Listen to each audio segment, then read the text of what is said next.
Video is about some tune-up things that's going to help this car run better. What you don't know is I've already changed the idle air control motor. So I couldn't find a original Ford replacement. They just don't make them anymore. So what I found was they have this standard AC21 and it looks like this, which basically it's identical to what was on the car. Now I've already changed it. It's already on here. The difference is the original one said Ford right here and the standard one does not. So that's really the only difference whatsoever in these two idle air control motors. But let me tell you, this car loves the new idle air control motor.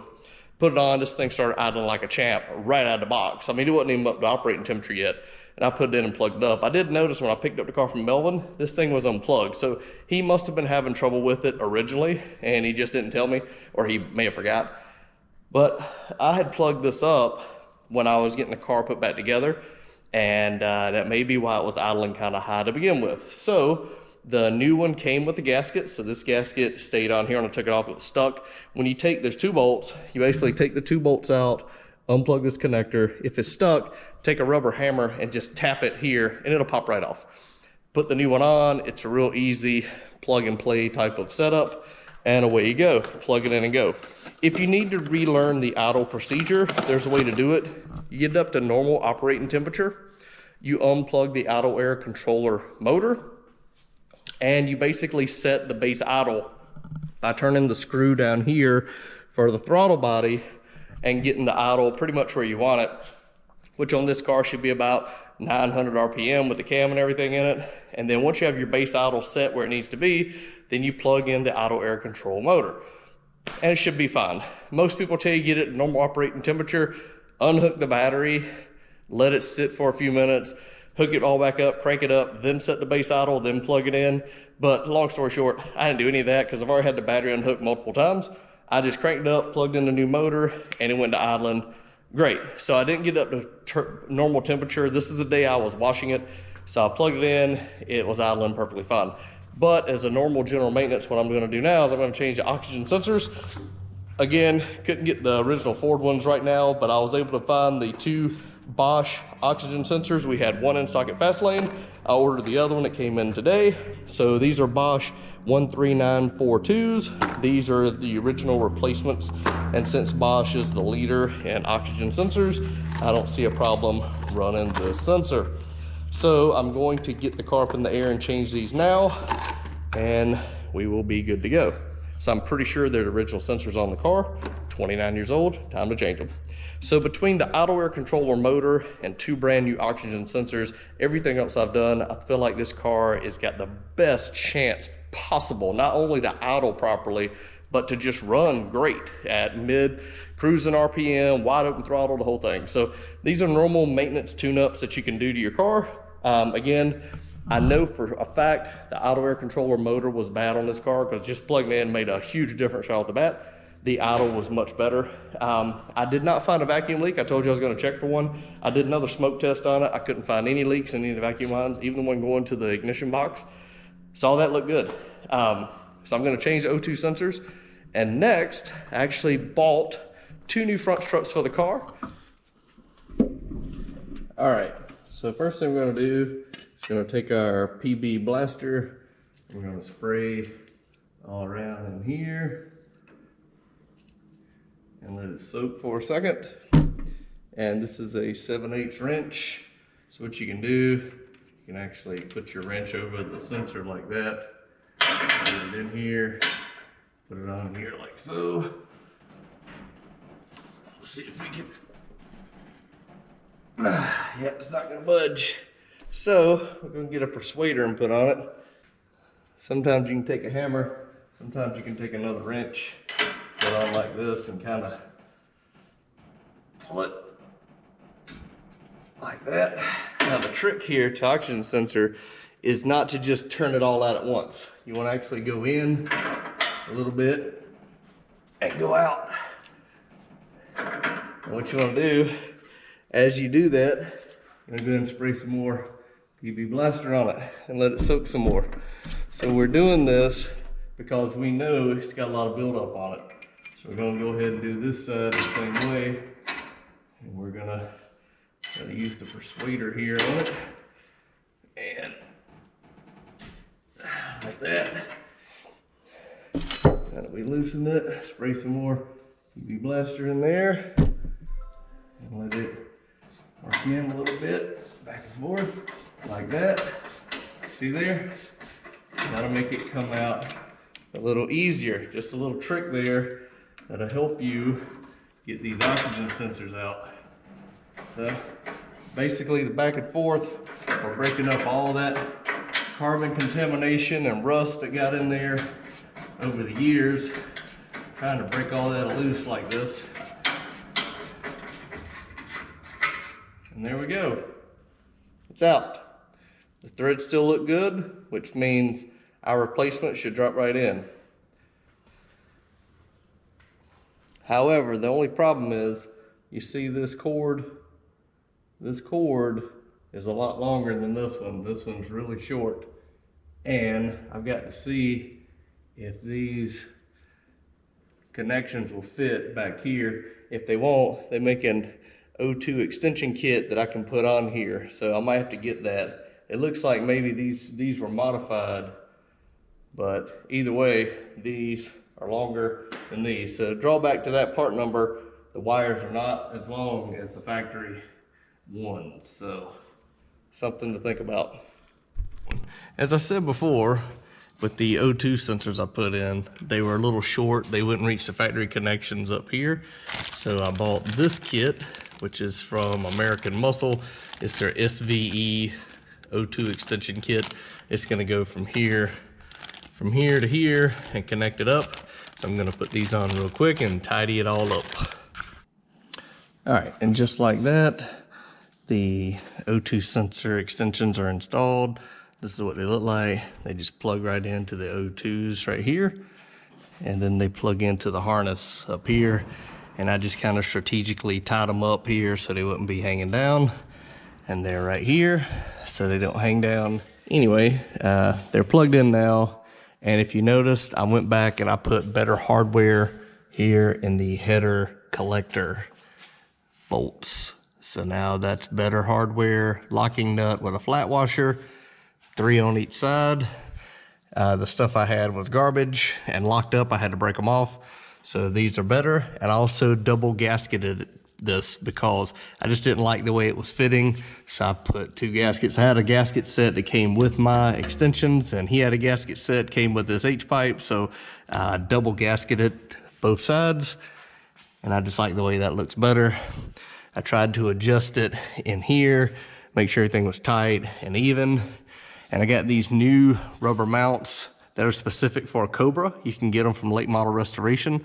They're just a little bit longer than those aftermarket ones I got, and they're a little heavier duty. The ones I got aftermarket were kind of thin, as you can see here. They're not quite as heavy duty. So with those in place, the tailpipes actually hang down a little lower, which is what I wanted. This one is just about absolutely perfect right here. And I'll try to get that one centered. That's centered. That one's pretty perfect, other than it doesn't stick out. I like for it to stick out to here. This one actually sticks out a little past, which is nice. And this one is pretty much centered right there. I'll bring that in just a hair. All right, without doing a full how to take your strut out, I'm just gonna show you real quick. It's pretty easy on these cars. Basically, PB Blaster's your friend. There's 2 bolts right here at the bottom of the strut. You take those out. Here's what they look like, and the nuts on the back of them.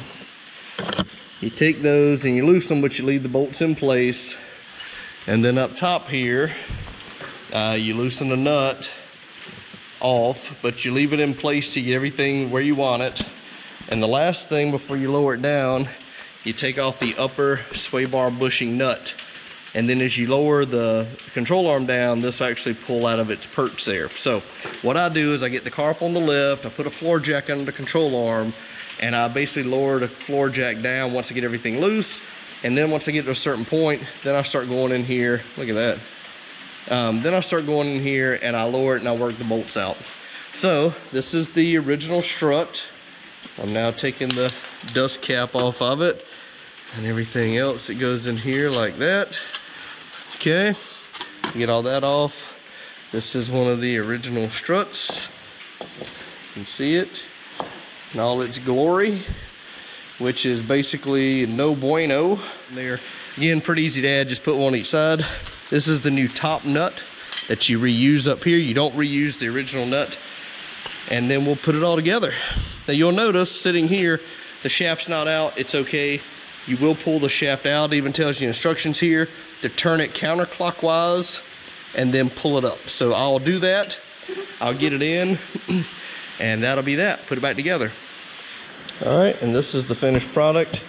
There's a new top nut, you tighten it to 60 foot-pounds, and then down here at the bottom, you tighten these to like 140 foot-pounds of torque. And you do need the spacers on these Fox bodies. So the spacer goes here and here on each side, just like that. You can see that pretty well. And that's what it looks like. You reuse your original dust boot right here. And then between the dust boot and the top of the strut, there's a little round metal spacer, but you'll see that when you take your other one off. Put the dust boot on and put the metal spacer on, put it through and hook it up. Now you'll notice I got the sway bar still unattached because I got to go do the other side. It makes it easier to pull the sway bar up and out of your way. Then when you get both sides done, you put your sway bar back on, tighten everything down, put your wheels on, and you are done. And this is a shot of the brand new struts that I put on it. There. And yep. All right. It is Sunday, April the 10th, about 3:30 in the afternoon. And I've had this car a little over a month now since I went and first picked it up. And again, I've worked on the mechanical majority of the time.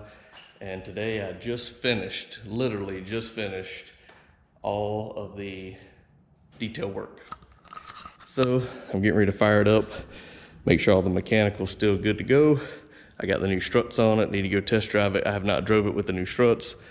I've got all the windows cleaned, the grill put back on, the mirrors on, the trim pieces, cleaned all the windows, put the interior door panels back on, basically wiped everything down, the seats. Oh, man, what a big job. But it has ceramic coat on it now, if you can tell, really shiny. Polished the wheels, wiped off the tires, unhooked the ground effects, cleaned out on the inside of them. They had a lot of dirt and debris on the inside of the ground effects. It was nasty. It actually was causing a smell, and I cleaned all that out and got rid of the smell. Brought the bumpers back, cleaned under the hood.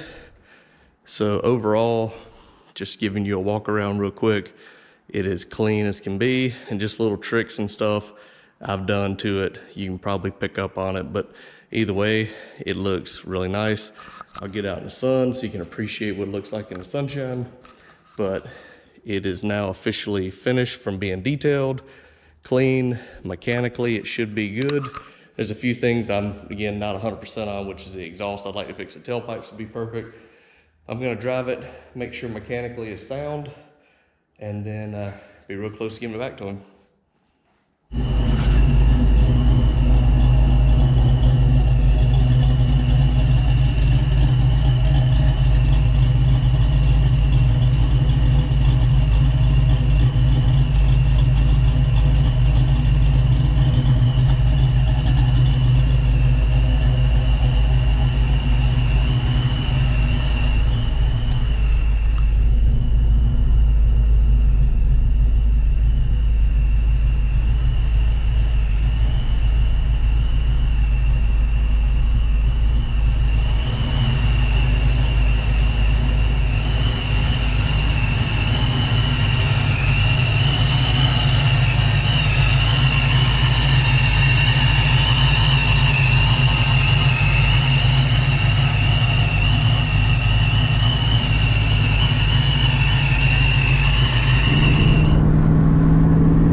like the new struts on the front. They made a big difference in how the car handles. But I feel like it needs new rear shocks. Either way, we're gonna not change them for now.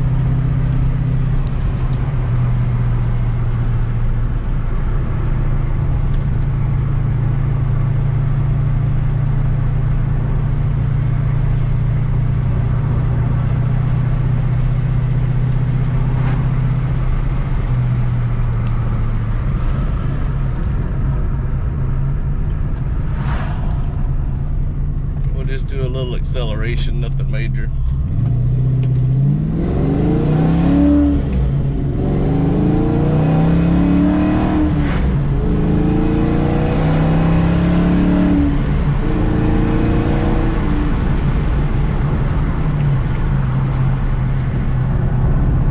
Oh yeah, nice and smooth.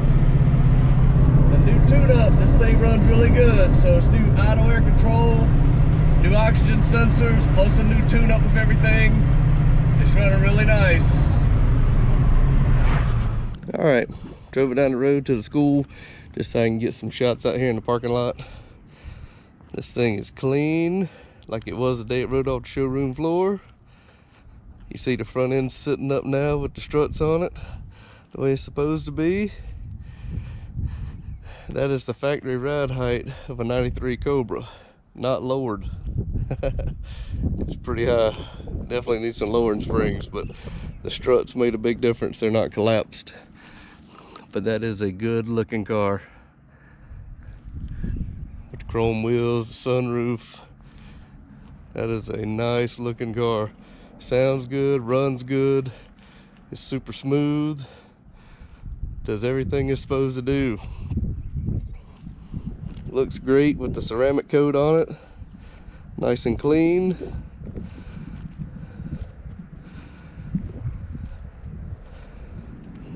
Oh yeah, she's tough.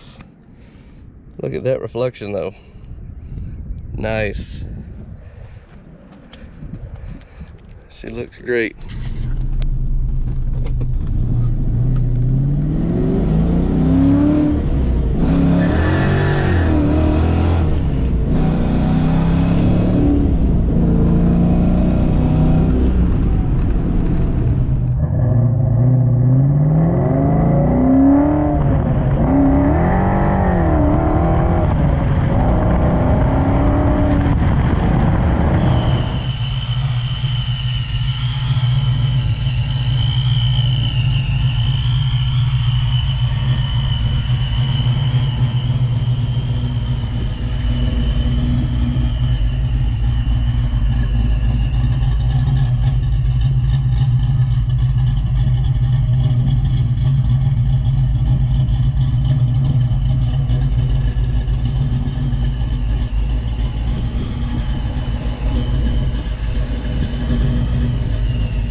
And that's that. That's the project overhauling of a 93 Cobra. What you think? Let me know in the comments.